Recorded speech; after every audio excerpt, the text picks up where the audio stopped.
안녕하세요. 오늘도 사연살롱을 찾아주셔서 감사합니다. 저는 50대 중반의 주부예요.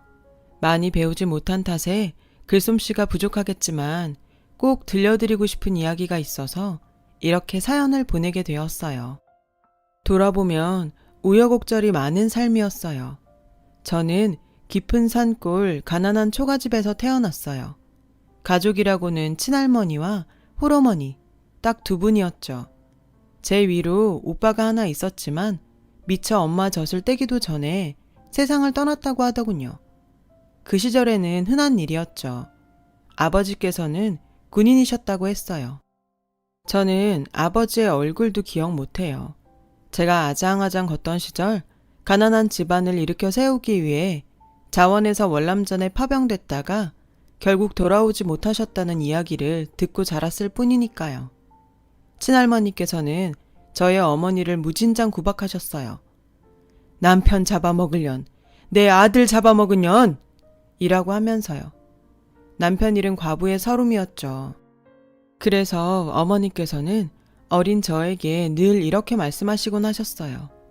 너는 절대 엄마 팔자 담지 마라. 명 긴 남편 만나서 아들 10대 순풍순풍 낳고 살아야 한다. 그때까지만 해도 엄마와 같은 그 팔자를 제가 물려받게 되리라고는 상상도 못했어요. 물론 그 당시에는 팔자라는 말이 무슨 뜻인지도 몰랐지만요. 저는 동네 친구들과 함께 국민학교를 졸업했어요. 하지만 동네 친구들이 중학교 진학을 위해 외지로 떠나는 걸 그저 배웅하는 걸로 만족해야 했어요. 친할머니께서 딸 자식은 살림미천이지 가르치는 것이 아니라고 우기셨으니까요. 요즘 같으면 말도 안 되는 소리라고 하겠지만 당시만 하더라도 어른들의 흔한 사고방식이었죠. 반면에 저희 엄마는 저를 대학까지 보내고 싶어 하셨지만 친할머니의 매서운 시집살이에 무력할 뿐이었죠. 그렇게 저는 책가방 대신 호미를 챙겨 논일과 밭일을 배워야 했어요. 그러던 어느 날 엄마가 갑작스레 한 많은 삶을 마감하게 되셨어요. 친할머니께서는 하나 있는 며느리에게 결핵주사 한번 맞춰주지 않은 자신을 원망하며 골병을 앓으셨죠. 그리고 얼마 뒤 엄마를 따라가셨어요.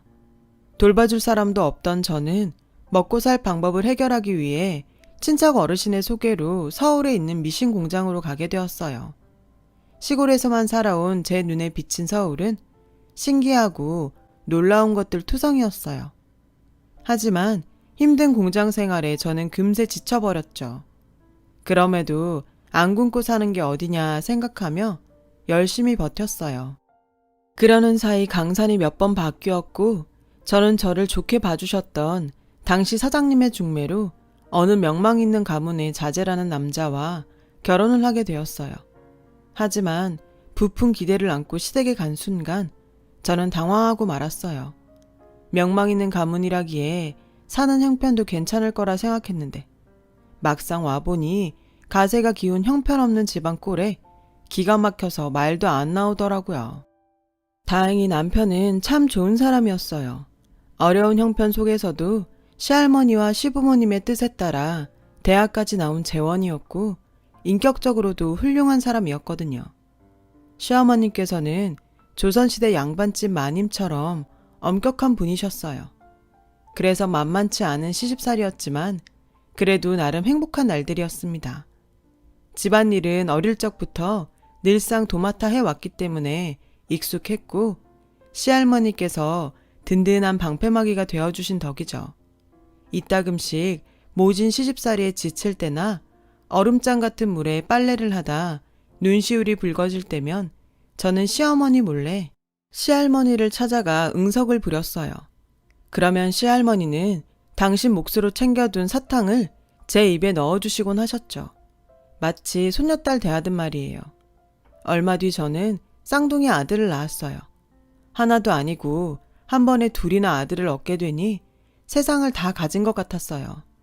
하지만 그 행복은 그리 오래가지 않았죠. 아이들이 100일도 되기 전 남편이 세상을 떠났거든요. 사고였어요. 건축 현장에 안전검사를 나갔던 남편이 크레인에 깔려 사고를 당했고 제가 병원으로 달려갔을 땐 이미 싸늘한 주검이 되어 있었죠. 하늘이 무너지는 것 같았어요. 무슨 정신으로 장례를 치렀는지 기억도 안 날 정도였죠. 하지만 슬픔에 빠져 있을 수는 없었어요. 저에게는 층층 시야에 100일도 안 된 두 아이가 있었으니까요. 살아야 했어요. 그래서 슬퍼할 새가 없었죠. 남들은 이런 저를 독한 년이라고 했지만 내 새끼를 지키기 위해서는 이보다 더한 일도 할 수 있었어요. 엄마니까요. 두 아이는 지 아빠를 닮아서 영특했어요. 학원 하나 변변히 보내주지 못했지만 성적은 늘 상위권이었어요. 서울대 합격은 따놓은 당상이라는 말을 늘 듣고 살 정도였죠. 아이들이 고등학교에 가자 시어머니도 저를 존중해 주시기 시작했어요. 집안 살림에서 한 걸음 물러나셨고 전처럼 잔소리를 하지도 않으셨어요. 그리고 이건 나중에 듣게 된 건데요. 시어머니의 변한 모습은 시할머니의 충고 때문이라고 했어요. 며느라, 우리 증손주들도 다 컸는데 이제 그만 살림은 손주 며느리에게 맡기면 어떻겠니? 네가 걱정이 돼서 그래. 네가 넉넉치 않은 집에 시집와 그동안 고생이 좀 많았니? 이제는 내 옆에서 어른 대접 받아가며 편히 지내자꾸나. 시할머니는 그렇게 현명한 분이셨어요. 시어머니의 기분과 체면을 살려주시는 동시에 저를 위하는 방법을 알고 계셨죠. 하지만 얼마 뒤 그런 시할머니께서 몹쓸 병에 걸리시고 말았어요. 치매였죠. 아마도 당신 며느리와 두 증손주를 한꺼번에 떠나보낸 충격 탓일 거예요. 사실 저도 그때 모든 걸 내려놓으려고 했거든요. 도저히 살 수 없을 것 같아서요. 어머님과 함께 두 아들이 남편 산소에 다녀온다고 나갔다가 음주운전 차량에 치여 교통사고로 세상을 떠났거든요. 하루아침에 시어머니와 두 아들을 잃은 저는 식음을 전폐하고 누워버렸어요. 그때는 솔직히 나 사는 게 힘들어서 시할머니의 아픔은 생각 못했어요. 그런데 저만큼이나 시할머니의 충격도 컸던 모양이에요. 며느리와 증손주 둘을 잃었으니까요. 이유야 어찌 되었건 간에 하늘 아래 식구라고는 시할머니와 저, 이렇게 단 둘이만 남게 되었어요. 저는 49세 때 사랑하는 가족들을 멀리 떠나보내며 약속했어요. 시할머니께 많은 사랑을 받은 만큼 평생 곁에서 보살피며 살겠다고요. 치매에 걸린 시할머니는 그 옛날 당신이 제 시어머니에게 시집살이를 시키던 시절로 돌아가 계셨어요. 이년아, 빨래는 방망이로 두드려야 고르게 펴진다고 몇 번을 말했냐? 할머니, 다리미로 다리면 돼요. 이게 어따 대고 따박따박 말대꾸야. 이런 소방 맞을련? 시할머니 덕분에 시집살이에서 해방되었던 저는 그렇게 시할머니로 인해 또 다시 시집살이를 하게 되었어요. 시할머니께서는 툭하면 소방 맞을 년이라는 말을 입에 달고 사셨어요. 갈수록 목청이 높아지는 시할머니의 소방 맞을 년 소리는 수시로 담장을 넘어갔고 그 소리를 들은 이웃들은 하나같이 시할머니의 험담을 늘어놓기 시작했어요.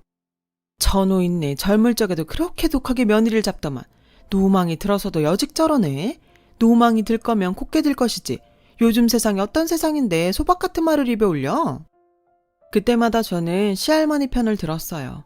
소박 맞을 년이라는 말이 진심이 아님을 잘 알고 있으니까요. 하지만 시할머니의 치매가 심해지면서 시집살이도 갈수록 심해졌어요. 저희 살림 솜씨가 어디가 그렇게 못마땅하셨는지 사사건건 트집을 잡으셨고 궁색 갈 정도로 절약을 강요하셨어요. 밥상에 올라올 수 있는 건 맑은 국에 간장, 잡곡밥과 김장김치가 다였어요. 그나마도 잡곡밥을 그릇에 수북하게 담으면 어김없이 불효령이 떨어졌어요. 아주 집안 살림 들어먹으려니구나. 이런 년은 소방 맞고 시집에 쫓겨나봐야 정신을 차리지. 나가라 이년, 나가! 심지어 시할머니께서는 종종 싱크대에 떠다니는 밥풀떼기까지 주워 드시고는 하셨어요. 하지만 그때까지만 해도 저는 시할머니를 이해하려고 노력했어요. 아니, 이해 비슷하게는 할 수 있었어요. 남편과 시어머니한테 들은 시할머니의 젊을 적 얘기를 기억하고 있었으니까요. 시할머니께선 소금 장수도 울고 갈 만큼 짠순이었다고 했어요. 앉은 자리에 풀도 안 날 위인이라는 지탄을 받으면서도 그렇게 아껴가며 살림을 해냈다고 들었어요. 시할머니께서 그렇게 된 건 시할아버지 때문이라고 하더군요. 동네 땅 절반이 문중 소유였고 머슴깨나 부리던 집안이 시할아버지가 도박에 빠지는 바람에 몰락했거든요. 할머니께서는 그런 어려운 상황에도 꿋꿋하게 자식들을 키워내셨고 도박 빚까지 모두 갚으셨대요. 저는 그런 시할머니가 무척이나 존경스러웠어요. 일찍이 세상을 떠난 친정어머니의 모습과 겹쳐 보이기도 했거든요. 집안을 일으켜 세우기 위해 월남전에 참전하셨다가 다시 돌아오지 못했던 친정아버지도 떠올랐고요. 다시 젊은 시절로 돌아가신 시할머니는 돈이란 돈은 죄다 어딘가에 숨겨놓곤 하셨어요. 그런 할머니를 이해한다고 했지만 이해한다고 해서 힘들지 않은 건 절대 아니었죠. 빠듯한 살림살이에 시할머니의 절약 강요까지 저를 지치게 만들었거든요. 시할머니께서 꽁꽁 숨겨둔 돈을 찾고 있노라면 내가 지금 뭐 하는 짓인가 싶기도 했어요. 제가 지쳐가는 만큼 할머니의 치매도 점점 심해져 갔어요. 언젠가부터는 저를 미행까지 하더군요. 제가 다른 사람과 이야기라도 나누면 다가와 도끼 눈을 하고 물으셨어요. 왜? 니들이 짜고 돈 들고 도망가려고? 어림없다 이년아. 늙음하게 독한 시집살이를 겪게 된 것도 모자라서 이웃과 수다 떠는 것도 눈치를 봐야 하니 한없이 서운했어요. 시할머니께 그런 서운한 마음을 숱하게 털어놓았지만 변하는 건 없었죠. 할머니의 치매가 심해져만 가던 어느 날이었어요. 저는 할머니가 곤히 잠드신 틈을 타 집안 청소를 후딱 끝내놓으려고 했어요. 괜히 깨시면 잔소리를 늘어놓으실까 걱정돼 조심조심 방바닥을 닦고 있었죠.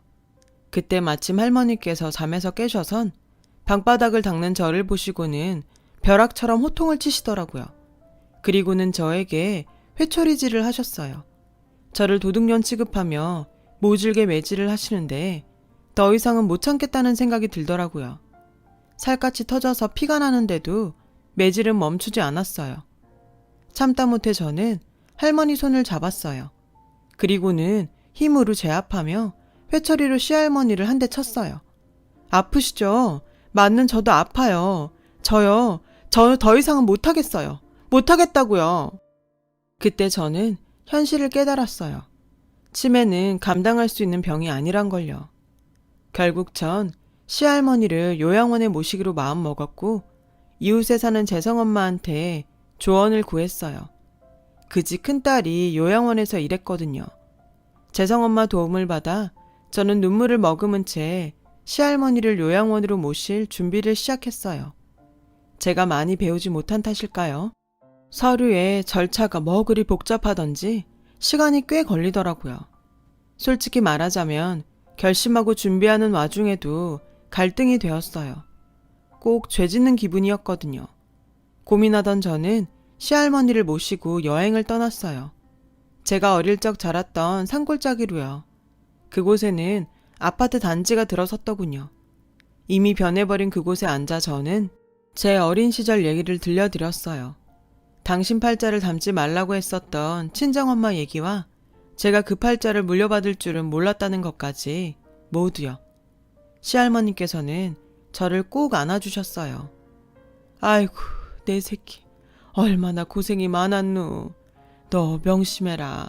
아무리 돈 욕심이 나도 화투는 안 된다. 절대 안 된다. 그 말이 할머니께서 저에게 해주신 마지막 말이었어요. 여행에서 돌아온 저는 할머니의 품에 안겨 잠이 들었고 자장가를 불러주시던 시할머니는 그렇게 세상을 떠나셨어요. 형편 탓에 시할머니의 장례는 집에서 소박하게 치러야만 했어요. 고맙게도 동네 분들이 많이 찾아주셔서 시할머니께서 가시는 길이 외롭지는 않겠다 싶었어요. 그런데 할머니의 발인이 있던 날 생전 처음 보는 중년 남자 둘이 집으로 들이닥쳤지 뭐예요. 세상을 떠난 제 남편의 이복동생이라며 제가 말릴 겨를도 없이 세간살이를 챙기기 시작했어요. 어찌나 악독하던지 밥그릇 숟가락 하나까지 모조리 챙기더군요. 그들은 집을 떠나며 경황 없는 저에게 경고 같은 한마디를 남겼어요. 짐 얼른 빼쇼. 우리가 직계 혈육이니까 집도 당연히 우리 소유 아니겠어? 우린 법대로 하는 거니까 거 따지지 마쇼. 그렇게 그들은 나머지 것들을 챙기러 돌아오겠다는 말과 함께 집을 떠났고, 저는 날이 밝기 무섭게 동네 어르신을 찾아가 간밤의 일을 말씀드렸어요. 어르신께서는 그들을 알고 있더라고요.